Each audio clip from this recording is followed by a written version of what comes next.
Hello students. तो बच्चों आज हम लोग ये थर्ड वीडियो है टोटल इंटरनल रिफ्लेक्शन पे।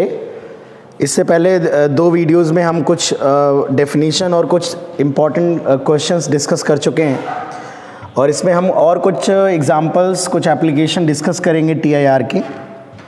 ठीक है ना, कुछ एग्जांपल्स डिस्कस करेंगे इम्पॉर्टेंट। तो एक क्वेश्चन से शुरू करते हैं बच्चों। एक इम्पॉर्टेंट क्वेश्चन है टीआईआर में। अगर आप देखेंगे तो टोटल अगर आप एनालाइज करेंगे तो जेई में जो क्वेश्चन पूछे गए हैं वो 10 से 12 या 15 तरीके डिफरेंट तरह के क्वेश्चन है। मतलब कुछ लिमिटेड कॉन्सेप्ट है जिनको 10-15 तरीके के क्वेश्चंस में अप्लाई किया जाता है। तो हम लोग एक एक करके कुछ इंपॉर्टेंट डिस्कशन उनमें से कुछ मेजर पार्ट जो है हम लोग डिस्कस करने वाले हैं। तो एक सिंपल कॉन्सेप्ट है, एक सिंपल क्वेश्चन हम लेते हैं उस कॉन्सेप्ट पे। ये एक ग्लास रॉड है, ठीक है, सर्कुलर रॉड है और ये इसका जो क्रॉस सेक्शन है यहाँ पर मैं ऐसे दिखा देता हूँ। इस तरह से क्रॉस सेक्शन है। ये एक रॉड है, सर्कुलर शेप में, सेमी सर्कुलर शेप में बेंड कर रखा है। इनर रेडियस R1 है, आउटर रेडियस जो है वो R2 है। इसका जो रिफ्रैक्टिव इंडेक्स है वो म्यू है। अगर ये ग्लास है तो ये 3/2 होगा जनरली, ठीक है ना। कुछ और भी हो सकता है लेकिन अगर ग्लास का है तो जनरली रिफ्रैक्टिव इंडेक्स 3/2 ही होता है ग्लास का। अब यहाँ से एक पैरेलल बीम ऑफ लाइट इस सरफेस पे इंसिडेंट होती है। इस सरफेस पे बच्चों इंसिडेंट होती है।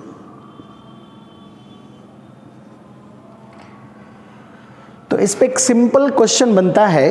क्या पूछा जाता है हमसे पूछा जाता है कि find out condition on R1 upon R2। जो R1 और R2 का रेशियो है उसमें हमें कंडीशन बतानी है ताकि for which all the rays will have TIR on outer surface। ताकि ये सारी की सारी रे आउटर सरफेस पे सबका TIR हो जाए तो R1/R2 में क्या कंडीशन होनी चाहिए, ठीक है ना। तो ये एक इम्पॉर्टेंट क्वेश्चन है, आपको जनरली हर एग्जाम में कहीं ना कहीं मिलता है, इसलिए हम लोग कुछ इम्पॉर्टेंट तरह के प्रॉब्लम जो TIR में बनते हैं वो डिस्कस करेंगे बच्चों। तो अगर हम देखें तो यहाँ पर वैसे क्रॉस सेक्शन तो सर्कुलर है, पर इस तरह से देखोगे तो एक पर्टिकुलर प्लेन है, ठीक है, और उस प्लेन के परपेंडिकुलर सारी की सारी लाइट रेज हमारी पड़ रही है, parallel beam of light rays है। तो अगर हम कहें कि इस सरफेस पे लाइट रे अगर डायरेक्टली पड़ रही है तो एंगल ऑफ इंसिडेंस 0 है, तो this implies angle of refraction भी 0 होगा बाय स्नेल्स लॉ। तो ये लाइट रे तो सीधी निकल जाएगी, ऐसे सीधी R पर निकल जाएगी, है ना। तो ये लाइट रे जो है यहाँ से बिल्कुल सीधा ऐसे निकल जाएंगी, डायरेक्टली ऐसे निकल जाएंगी बिना किसी डेविएशन के, इस तरह से। अब इन्होंने कहा कि इन सभी लाइट रे का यहाँ पे TIR हो जाए, सबका सारी के, ये इस लाइट रे का भी TIR हो जाए, ऐसे इसका भी TIR हो जाए, इसका भी, है ना, इस तरह से सबका TIR ऐसे हो जाए तो हमें कंडीशन बतानी। अब यार ये बहुत सारी लाइट रेज हैं, ऑब्वियस सी बात है कि हम हर एक लाइट रे के लिए अलग अलग तो सॉल्व करेंगे नहीं, है ना। तो कुछ ऐसा दिमाग लगाना पड़ेगा कि यार सबका TIR कराना। तो मैं ये कह सकता हूँ कि angle of incidence for all the rays should be greater than critical angle. इस जो ग्लास और एयर है, बाहर हमारी एयर है, ठीक है, म्यू एयर 1 ले लेते हैं। तो इन सभी लाइट रे का जो एंगल ऑफ इंसिडेंस होना चाहिए सभी के लिए, अगर क्रिटिकल एंगल से ज़्यादा होगा तभी तो TIR होगा। TIR की यार सिंपल कंडीशन हम जानते हैं बच्चों, है ना। तो यही एक बात समझ में आ रही कि भाई सबका एंगल ऑफ इंसिडेंस। अब लेकिन बहुत सारी लाइट रेज हैं, ठीक है, पैरेलल बीम है तो बीच में बहुत सारी लाइट रेज होंगी, इनफाइनाइट रेज कह सकते हो। तो सबके लिए अलग अलग देखना थोड़ा मुश्किल होगा, तो कुछ और दिमाग लगाना पड़ेगा। अगर हम देखें तो सभी का एंगल ऑफ इंसिडेंस अगर अलग अलग है बच्चों थोड़ा चेंज हो रहा है, किसी का कम है किसी का ज़्यादा है। तो तुम ऐसे समझ लो कि अगर मैं ये कहूँ कि जो मिनिमम वैल्यू है अगर वो क्रिटिकल एंगल से बड़ी हो गई, जिसका एंगल ऑफ इंसिडेंस सबसे कम है, अगर वो क्रिटिकल एंगल से ज़्यादा है तो बाकी लाइट रेज के लिए अपने आप क्रिटिकल एंगल से ज़्यादा होगा। छोटा ही एंगल अगर क्रिटिकल से बड़ा है तो रिमेनिंग एंगल और क्रिटिकल से बड़े हो जाएंगे। यानी कि अगर उस लाइट रे का TIR हो जाए जिसके लिए एंगल ऑफ इंसिडेंस मिनिमम है तो बाकियों का TIR तो अपने आप हो जाएगा, क्योंकि जब सबसे छोटा वाला एंगल क्रिटिकल से बड़ा है तो बड़े वाले एंगल तो अपने आप क्रिटिकल एंगल से बड़े होंगे। अब अगर हम थोड़ा सा नॉर्मल ड्रॉ करें तो नॉर्मल ऑब्वियस सी बात है, सर्कुलर सरफेस है, सेंटर से पास होगा। तो किसी भी इंसिडेंट पे अगर आप देखें ये नॉर्मल होगा, और ये जो एंगल ऑफ इंसिडेंस होगा जनरल आई, ये आपका एंगल ऑफ इंसिडेंस है, ये नॉर्मल है। अगर मैं ये वाली डिस्टेंस r1 है, या मैं डायरेक्टली बात करूं तो यहाँ से ये जो डिस्टेंस है इसे मैं x कह देता हूँ, और ये वाली जो डिस्टेंस है, ये जो आप नॉर्मल के अलोंग ले रहे हैं, ये वाली डिस्टेंस आउटर सरफेस से, ये बच्चों r2 है। तो अगर आप देखें तो साइन i की वैल्यू क्या है, x/r2 है, x/r2 है। तो जैसे जैसे ये साइन थीटा r2 तो फिक्स है, आप कहीं पर भी देखिएगा, यहाँ पर आप देखेंगे तो ये i की वैल्यू आएगी, यहाँ पर देखेंगे तो ये i की वैल्यू आएगी। तो जैसे आप इधर चले आएंगे इधर चले आएंगे, x की वैल्यू इंक्रीज करती चली जाएगी, तो i की वैल्यू इंक्रीज करेगी, मतलब इसका जो एंगल ऑफ इंसिडेंस होगा वो ज़्यादा होगा, इसका थोड़ा और कम और कम और कम और कम। तो तुम देख सकते हो कि जो i की मिनिमम वैल्यू होगी वो इस वाली लाइट रे के लिए होगी, जो लाइट रे बिल्कुल यहाँ से ऐसे जा रही है, क्योंकि x की जो सबसे छोटी वैल्यू हो सकती है वो r1 हो सकती है। तो मैं कह सकता हूं कि जो i की मिनिमम वैल्यू है साइन i मिनिमम, वो कितना होगा बच्चों, इस ट्राइंगल से देखो जरा। तो ये यार ये वाला जो एंगल है इसका TIR हमें कराना है, this is your i minimum, and in this triangle हम साइन थीटा अगर लगाएं तो परपेंडिकुलर अपॉन हाइपोटेनस, तो ये वाली डिस्टेंस हो जाएगी परपेंडिकुलर r1, और ये वाली डिस्टेंस जो हो जाएगी r2, this angle is your 90। तो ये i मिनिमम की वैल्यू है i मिनिमम। अब हमने कहा कि सभी का अगर इसका TIR हो गया तो इनकी फिर चिंता मत करो, ये सब तो अपने आप TIR कर जाएंगे, राइट। तो हमने यहाँ से दोनों तरफ साइन थीटा ले लिया, i minimum should be greater than theta c, तो sine i minimum should be greater than sine theta c, और ये है r1/r2 should be greater than sine theta c होता है म्यू रेयर, लास्ट लेक्चर में हम लोगों ने डिस्कस किया था, upon mu denser. Mu rare यहाँ पे एयर है एंड दिस इज 3/2, तो ये greater than 2/3, this is your condition, ठीक है ना। तो ग्रेटर देन 2/3 होगा, और ऑब्वियस सी बात है कि r1 लेस देन r2 है, r1 लेस देन r2 है, तो अब ये बताने की ज़रूरत नहीं है कि r1/r2 जो है वो 2/3 से ग्रेटर देन होगा, बट ऑब्वियस सी बात है लेस देन 1 भी होगा यार बच्चों, ठीक है। तो इस चीज़ को थोड़ा ध्यान में रखना है कि किस तरह से आपको, तो ये एक इम्पॉर्टेंट क्वेश्चन है। इसमें खास बात यही थी कि बस आपको हर लाइट रे के TIR के लिए एक उस लाइट रे को पकड़ना था जिसका TIR कराने से बाकियों का TIR अपने आप हो जाएगा, ठीक है। तो this is a good question. एक प्रॉब्लम हम और लेते हैं।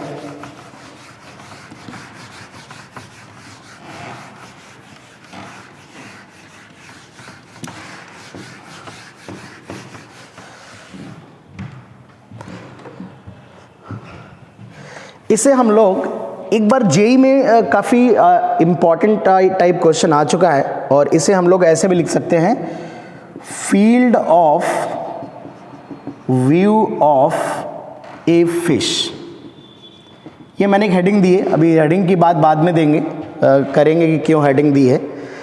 सबसे पहले एक सिंपल क्वेश्चन मैं आपसे पूछता हूँ कि सपोज ये एक झील है हमारे पास, ठीक है, बढ़िया ठंडा पानी भरा हुआ है, निर्मल शीतल, और उसमें एक सोर्स ऑफ लाइट बच्चों रखा हुआ है, सोर्स ऑफ लाइट है, सोर्स ऑफ लाइट रखा हुआ है, पॉइंट सोर्स, और ये इसका रिफ्रैक्टिव इंडेक्स जो है वो कुछ μ1 है, और इसका बाहर एयर है तो 1 हो जाएगा, अगर कोई दूसरा रेयर मीडियम है तो μ2 हो जाएगा, बट μ2 जो है वो μ1 से छोटा है। ये हमारी मीडियम बाउंड्री है, लंबी सी मीडियम बाउंड्री है, ठीक है। अब अगर मैं बात कहूँ, एक सिंपल क्वेश्चन पूछा जाता है, आपसे पूछा जाएगा कि इस पॉइंट सोर्स से जो लाइट रेज बाहर जा रही होंगी रिफ्रैक्शन होने के बाद वो कुछ ऐसे जाएंगी, नॉर्मल से दूर हट जाएंगी ऑफ कोर्स, ठीक है। तो आपसे पूछा जाएगा इस जो मीडियम बाउंड्री है बच्चों, इस मीडियम बाउंड्री की सरफेस पे एक आपको पर्टिकुलर एरिया मिलेगा। तो आपसे क्वेश्चन ये पूछा जाएगा what is the maximum area from which light rays will come out. एक पर्टिकुलर सेक्शन होगा इस सरफेस का जिससे लाइट रे बाहर जाएगी, उसके अंदर से ही लाइट रे बाहर जाएगी, बाहर से नहीं जा पाएंगे। अभी आपको पूरी बात समझ में आ जाएगी हम लोग जब इसको डिस्कस करेंगे। तो अगर आप ध्यान से देखें तो ये वाला जो एंगल है ये अभी आपका एंगल ऑफ इंसिडेंस, ऐसे अगर मैं एंगल इंक्रीज करता चला जाऊं तो जो लाइट रे हमारी यहाँ पे पड़ेगी बेटा, यहाँ पे लाइट रे पड़ेगी निकल जाएगी, ठीक है। यहाँ पे लाइट रे पड़ेगी निकल जाएगी कुछ ऐसे, यहाँ पे लाइट रे पड़ेगी कुछ ऐसे निकल जाएगी, ठीक है ना। इस तरह से लाइट रेज आपकी बाहर जा रही। बट जो जिस लाइट रे के लिए ये एंगल क्रिटिकल एंगल के बराबर होगा वो बेटा क्या करेगी, ऐसे ग्रेजिंग रिफ्रैक्शन होगा। और उसके बाद जितनी भी लाइट रे होंगी उनका क्या हो जाएगा, टीआर। मतलब मैं कह सकता हूं यहाँ के बाद की जो सरफेस है वो कुछ रिफ्लेक्टिंग सरफेस के जैसा बिहेव करने लगे। तो अगर मैं एक इस पॉइंट से एक पर्टिकुलर डायरेक्शन में बात करूं तो मैं कहूंगा कि ये एक पॉइंट है जो मैक्सिमम डिस्टेंस का पॉइंट है, इनके बीच में से ही लाइट रे बाहर जा सकती है। इस पॉइंट के इधर से कोई भी लाइट रे रिफ्रैक्ट होकर मीडियम बाउंड्री को क्रॉस नहीं कर सकती, ठीक है ना। अभी फिश की बात, ये सब बातें बाद में करेंगे, जो समझा रहा हूं वो समझो पहले, ठीक है। इसी तरह से यहां पर भी ये P पॉइंट अगर मैं कह रहा हूं, इस तरफ भी एक लिमिटिंग पॉइंट हमको मिलेगा जहां पर ये एंगल क्रिटिकल एंगल होगा और ये ग्रेजिंग रिफ्रैक्शन होगा।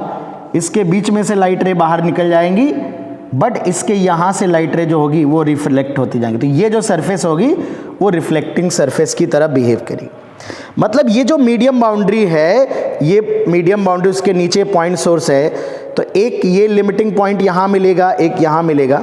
मतलब अगर मैं यहाँ पे दिखाऊं थोड़ा सा, तो ये सरफेस है और उसके नीचे ये पॉइंट सोर्स है, ऐसे लाइट रे जा रही, ऐसे दूर हट जा रही। बट एक पॉइंट ऐसा मिलेगा जहाँ पे ये एंगल क्रिटिकल एंगल के बराबर होगा और ये ग्रेजिंग हो जाएगी लाइट रे, उसके बाद से ऐसे TIR होगा।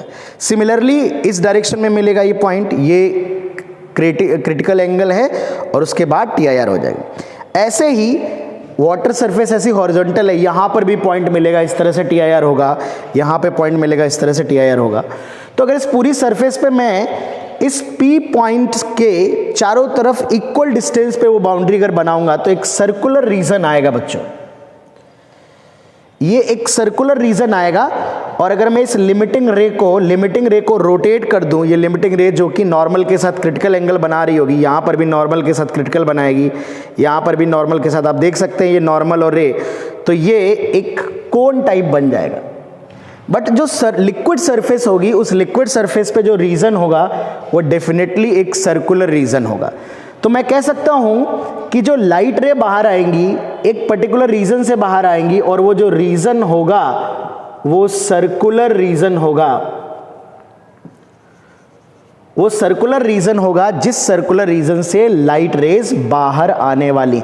जो भी लाइट रे आएगी, अगर मैं कह दूं ये पॉइंट सोर्स है लाइट का और यहां एक आदमी खड़ा है, तो या यहां कोई आदमी खड़ा है, तो जो भी इंसान इस ऑब्जेक्ट की वर्चुअल इमेज देख रहा होगा थ्रू दीज रिफ्लेक्टेड रेज, जो कि यहां बनेगी, मैं अपरेंट डिस्टेंस में बता चुका हूं, वो इन्हीं लाइट रेज के थ्रू देख रहा होगा, ये जो इस सर्कल के अंदर से रिफ्लेक्ट होती हुई जा रही। तो हमसे क्वेश्चन यही पूछा जाता है कि हमें इस 2014 IIT एडवांस में क्वेश्चन डायरेक्टली आया है, आप पेपर उठा के देख लीजिए कि what is the radius of this circle, इस सर्कल की रेडियस क्या है जिससे लाइट रे बाहर आ रही, ठीक है ना। तो इस सर्कल की रेडियस अभी हम निकालेंगे। अब उससे पहले मैंने जो हेडिंग डाली उस पर भी थोड़ा ध्यान दे देते हैं। अब मान लो ये पॉइंट सोर्स ऑफ लाइट ना हो के एक मछली है और ये पानी के अंदर है किसी गहराई पे, और इसकी जो डेप्थ है, ये जो डेप्थ आप देख रहे हैं, this depth is capital H suppose. तो आप देखिए जो बाहर के लोग हैं, इस मछली को अगर ये स्टैटिक है, रुकी हुई है, तो कहीं भी कोई भी इंसान, चाहे वो यहाँ से देख रहा हो या यहाँ से देख रहा हो या यहाँ से देख रहा हो, वो इस सर्कल के, मछली से चलने वाली, इसको ऑब्जेक्ट मान लीजिए, और इससे चलने वाली लाइट रे रिफ्रैक्ट होकर आंखों तक पहुँचेंगी। तो कोई ऑब्जर्वर अगर यहाँ होगा तो इस लाइट रे के थ्रू कहीं यहाँ कहीं दिखेगा, थोड़ा सा ऊपर नजर आएगी वर्चुअली, तो बट देखेगा इसी सर्कल के थ्रू, क्योंकि केवल इस सर्कल से ही लाइट रे बाहर जा रही है। तो मछली से चल के जाने वाली लाइट रे किसी भी ऑब्जर्वर की आंखों तक अगर पहुंचनी है तो इस सर्कल के अंदर से ही जाएगी।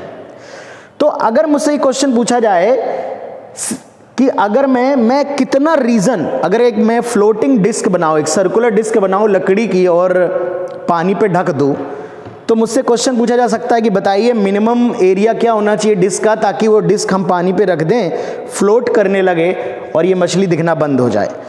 तो आप कह सकते हो इस सर्कल को आप ढक देंगे तो कोई भी लाइट रे, अगर इस for this position of fish, कोई भी लाइट रे बाहर नहीं आ पाएगी और ये फिश दिखना बंद हो जाएगी। इसी तरह से उल्टा आप सोच सकते हो कि अगर इन लाइट रेस की डायरेक्शन को रिवर्स कर दो तो सारी की सारी लाइट रे ऐसे आके रिफ्रेक्ट होकर आंखों तक पहुंच रही हैं। ये लाइट रे ऐसे आएगी, रिफ्रेक्ट होकर मछली की आंखों तक पहुंचेगी, ये लाइट रे ऐसे आके रिफ्रेक्ट होकर मछली की आंखों तक पहुंचेगी, ये लाइट रे ऐसे मछली की आंखों तक पहुंचेगी। यानी ये जो फिश है, ये बाहर की दुनिया जो देख रही है वो थ्रू दिस सर्कल, इसी सर्कल के थ्रू देख रही है। अगर इस सर्कल को ढक दिया जाए तो इसे बाहर की दुनिया नजर नहीं आएगी।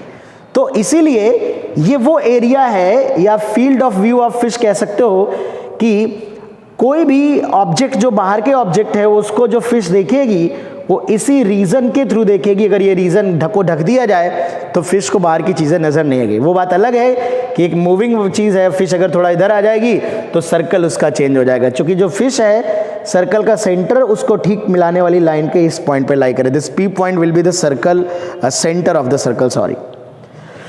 तो चलिए हम लोग रेडियस निकाल लेते हैं, रेडियस कैलकुलेट कर लेते हैं। What is the radius of this circle?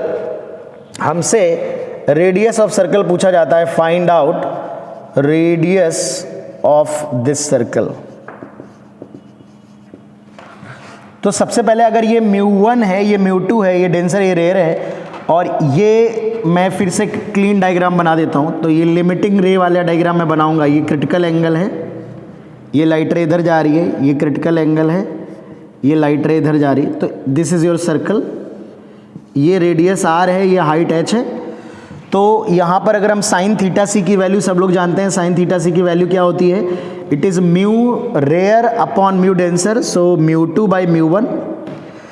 और यहाँ पर ज्योमेट्री से अगर मैं देखूँ तो साइन थीटा सी की वैल्यू जो आएगी, ये this is also theta c, तो sine theta c is equal to r upon under root r square plus h square, it is μ2 by μ1 का, μ2 बाई μ1 होल स्क्वायर कर लेते हैं इसको। तो it is r square upon r square plus h square, it is μ2 divide by μ1 का whole square. तो यहाँ से जो r स्क्वायर की वैल्यू आएगी, इट इज़ μ2 स्क्वायर, μ2 बाई μ1 का होल स्क्वायर, ये इससे मल्टीप्लाई होगा प्लस, या मैं ऐसे कह देता हूँ कि इसको इधर ले आते हैं, इसको इधर लिख लेते हैं। तो ये आ जाएगा μ1 बाई μ2 का होल स्क्वायर, मैं इस तरफ ले आ रहा हूँ, और ये 1 plus h square by r square, ये ऊपर जाएगा और ये नीचे आ जाएगा कैलकुलेशन में। तो यहाँ से ये -1 हो जाएगा, और फिर ये r की वैल्यू हमें कैलकुलेट करनी है। तो इट इज़ μ1 बाई μ2 का whole square -1 h square by r square. This implies r equal to h upon under root μ1 by μ2 का होल स्क्वायर -1। तो ये रिजल्ट इंपॉर्टेंट है, मैंने जनरल μ1 μ2 के लिए किया है। μ1 यहाँ पे डेंसर मीडियम है, ऑब्वियस सी बात है यार, अंडर रूट के अंदर की चीज़ पॉजिटिव करने के लिए ये चीज़ एक से बड़ी होगी, तो डेफिनेटली ये μ1 डेंसर है, μ2 रेयर है। आप चाहो तो μd बाई μr कर सकते हो। अगर ये कोई वाटर या कोई लिक्विड और इसे एयर मान लोगे तो μ2 1 हो जाएगा। तो ये h upon under root mu square -1 है।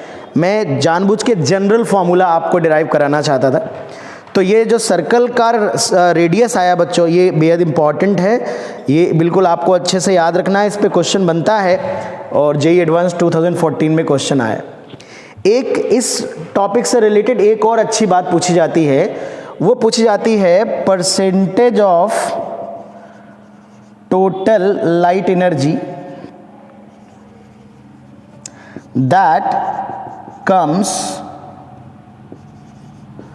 out from the circle। इस सर्कल से, इस पॉइंट सोर्स की कितने परसेंट एनर्जी इस सर्कल से बाहर आ रही है।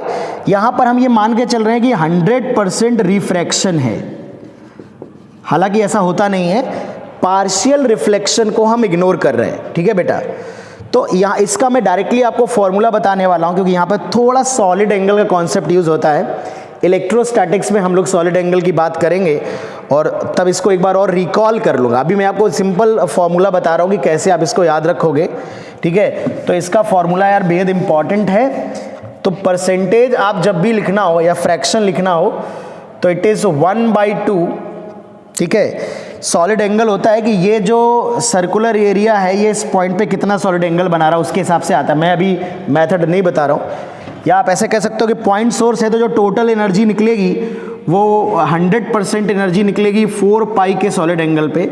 और अगर आपने थोड़ा बहुत सॉलिड एंगल जानते हो तो ये वाला एंगल जो है वो थीटा सी है, या ये मैं एंगल कहूँ कि ये एंगल जो है ये हमें सॉलिड एंगल चाहिए, ये एंगल थीटा सी है। तो इसका सॉलिड एंगल होता है किसी पॉइंट पे 1 माइनस कॉस थीटा इंटू 2 पाई, ठीक है। तो जो परसेंटेज आएगा ये आएगा 1/2 1 माइनस कॉस थीटा सी इंटू 100%। ये हमारा कितने परसेंट एनर्जी बच्चों बाहर आएगी। ये सिंपल फॉर्मूला, कॉस थीटा सी की वैल्यू आप समझ रहे हो, साइन थीटा सी आप यहाँ से निकालोगे तो कॉस थीटा सी भी निकल आएगा। तो कितने परसेंट एनर्जी इस सर्कल के थ्रू बाहर आएगी। ध्यान रखना 100% रिफ्रैक्शन मान के कर रहे हैं, मतलब there is no partial reflection. अगर तुम्हें ये पता हो कि रिफ्रैक्शन में 60% रिफ्रैक्शन है, 40% पार्शियल रिफ्रैक्शन है, तो 0.6 और मल्टीप्लाई हो जाएगा। यहाँ पे 0.6 और मल्टीप्लाई हो जाएगा कि पॉइंट सोर्स से निकलने वाली टोटल एनर्जी का कितने प्रतिशत इस सर्कल से बाहर आ रहा है। तो ये काफ़ी इंपॉर्टेंट केस है, इसलिए हम लोगों ने बहुत हौले से इसको डिस्कस किया है। 2014 IIT एडवांस में क्वेश्चन आया है, आप उस क्वेश्चन को कर सकते हैं, ठीक है। उसका आंसर मुझे बता सकते हैं, ठीक है बच्चों। ओके।